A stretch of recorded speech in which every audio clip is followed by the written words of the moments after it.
Ahojte. Len som vám chcela povedať taký mini príbeh, že mala som taký krátky rozhovor s kamarátom a že má novú frajerku a sa teda stretávajú a hrozne si rozumejú a teda, že majú veľmi úžasnú zhodu v tom, že nechcú mať deti a že ona mu povedala, že teda ona to vníma tak, že nebude tým deťom vedieť dať dosť lásky. A Ježišek, dobre. Ako, jasné, to som klasický ja. Moja prvá reakcia bola, že no tak asi je dosť mužskej energii, keď nechce mať deti žena. Ale som to hneď aj zobrala späť. No judgment. Ale teda, len chcem povedať, že v živote asi tak 90% vecí netušíme, až kým v nich nie sme, až kým sa v nich neocitneme. Akože to, koľko lásky budeš viesť dať deťom, naozaj zistíme, až keď tie deti máme. Lebo keby mi niekto povedal, že moja milá, ty nebudeš 3 roky spávať, tak poviem, že dobre, čau, pretože každý, kto ma pozná, vie, že ja som spávala po škole, po práci 2 hodiny, išla som spať o 9 večer, ja proste spánok milujem, pre mňa je to najväčší dobíjač energie, pre mňa to je riešenie situácií, tak ako to mal Ježiš. Sleep on it, to není len tak, to je naozaj, aj Ježiš predsa spal, keď boli na vlnách, tak učeníci sa báli, že čo sa deje a Ježiš spal a povedal, čo sa bojíte? Čo sa bojíte, keď máte vieru? Všetko je v poriadku a zahnal vietor, zahnal vlny a všetko bolo v pohode. Takže pre mňa spánok bol vždy akože najdôležitejšia vec v živote. Ja proste som chcela spať. Keď bol problém, radšej som si išla pospať, zobudila som sa, nebolo to zrazu až taký problém, tá situácia.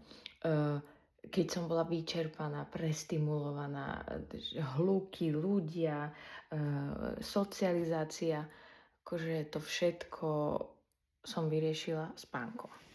Celý život. Takže mne keby niekto povedal, že ja 3 roky s jedným dieťaťom nebudem spať, potom ďalšie roky s druhým dieťaťom nebudem spať.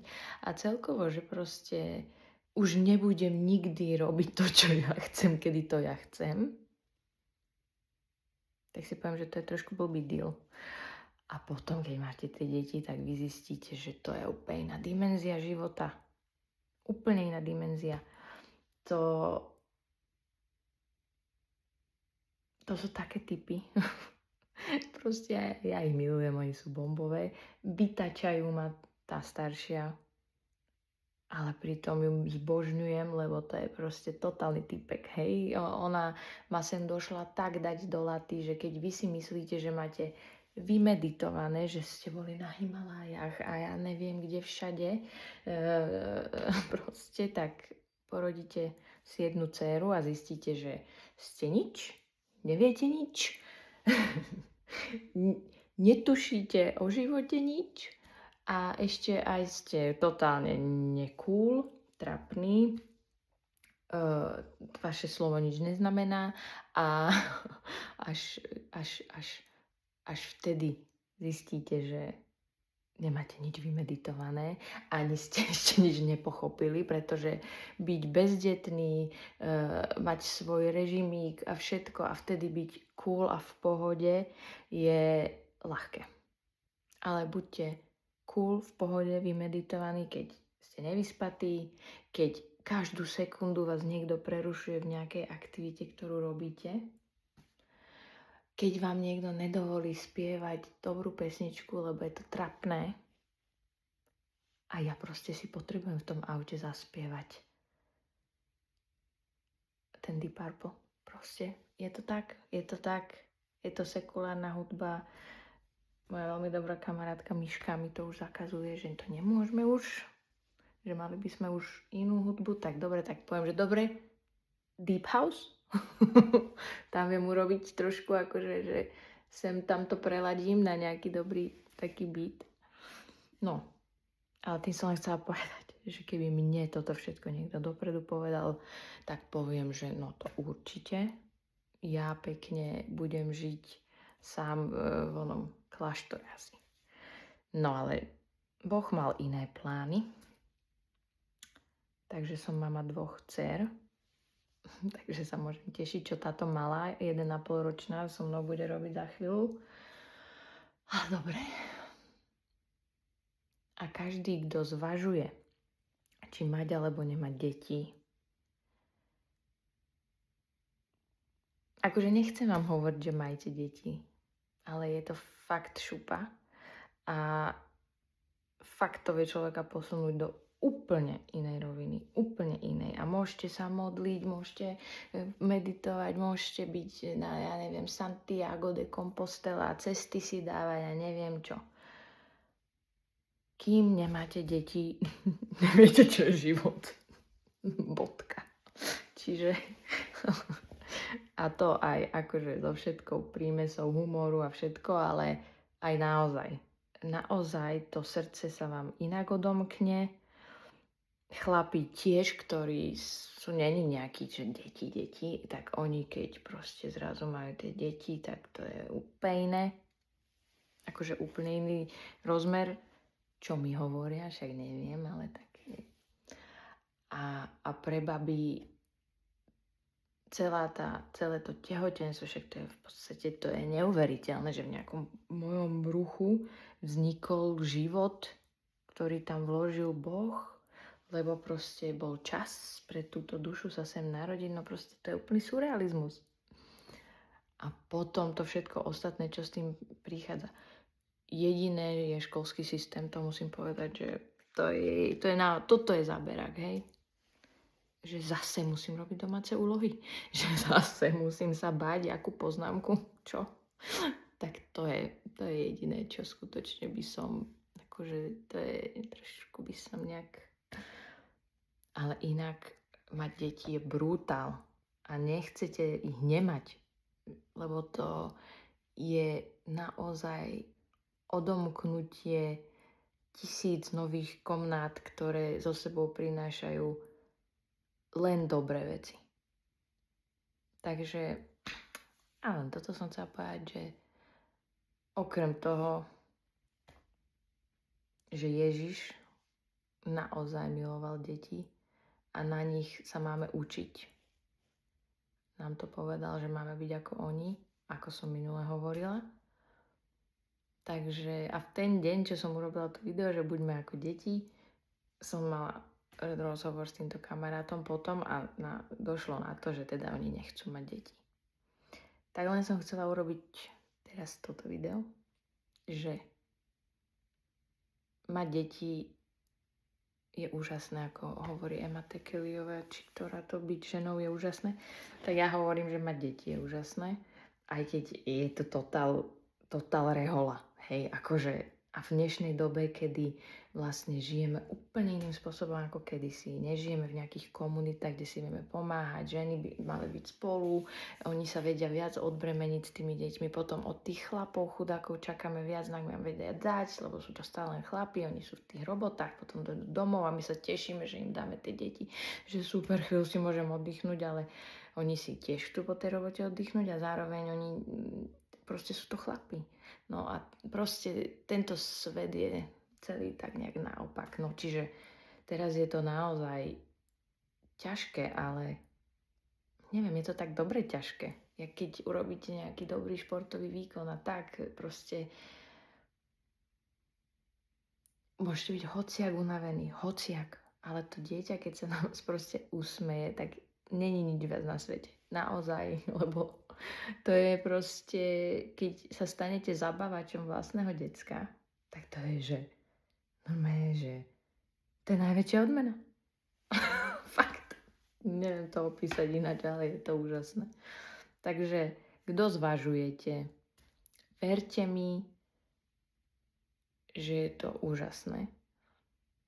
A verte mi, že keby mi niekto dopredu povedal všetko, čo ma bude čakať, tak spátečka.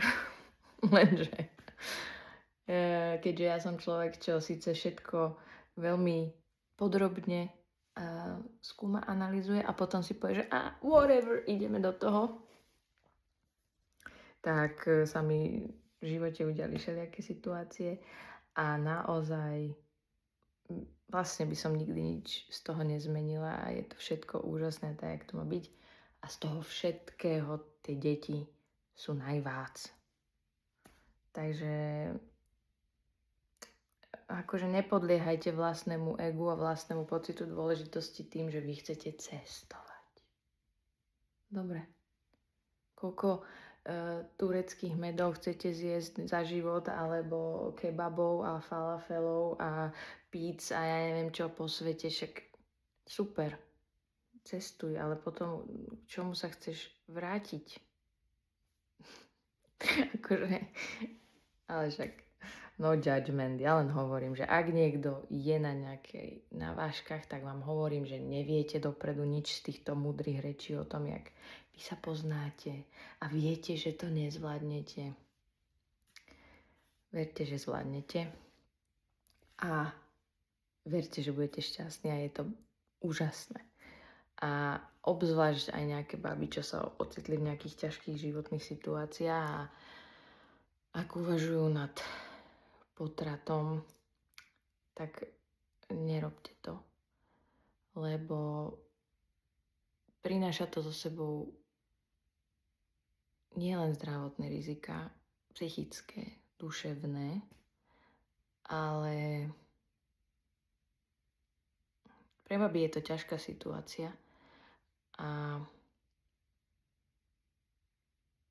naozaj je to človek v tom bruchu. Takže nie je to sranda. Preto by sme si mali veľmi, veľmi, veľmi carefully vyberať, s kým sa dávame dokopy. Úprimne, mne v živote zapralo nakoniec to, že som proste povedala, že dobre, ja nevládzem, ja sa vzdávam, mne je to jedno.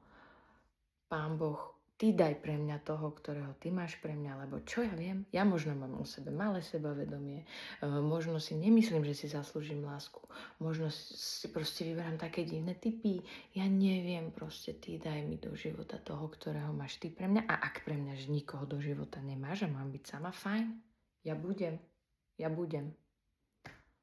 Asi o 10 minút na to mi zavolal môj muž, že či ideme na obed. No vtedy ešte však nebol môj muž. Ale to je story na iný príbeh a iný čas. Ale teda naozaj, keď som odovzdala časti môjho života Bohu, ktoré som sa bála odovzdať, lebo však predsa ja to mám pod kontrolou. Newsflash nemám. Tak vtedy sa začali diať úžasné veci.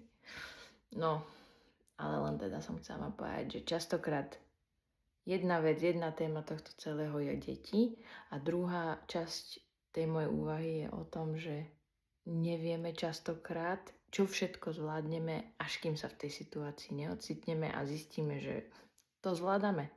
Lebo povedzme si úprimne, doteraz sme zvládli 100% všetkých najhorších dní nášho života. Každý jeden z nás. Zvládli sme všetko. Takže jedna téma, mať deti je super, naozaj. A druhá časť, častokrát pre tých, čo nezvažujú deti, lebo už majú deti a neviem čo, tak častokrát nevieme, čo všetko zvládneme, kým sa v tom neocitneme. Takže to som vám chcela takto na večer povedať a akože toto tu, čo tak bliká, sú sviečky, hej. Nezlaknite sa, že už. No. Takže to som vám chcela povedať. A tiež, keď o niekom viete, čo zvažuje a trápi sa a nie, že zvažuje potrat, tak sa za ňu pomodlite a povedzte jej, že buďte pri tej osobe, pri tej žene a povedzte jej, že to zvládne a buďte jej napomocní. Naozaj to nie je odpoveď zabiť toho človeka malého v tom bruchu nie je riešenie ničoho. Len je to vec, ktorá zas tvorí ďalšiu negatívnu špirálu.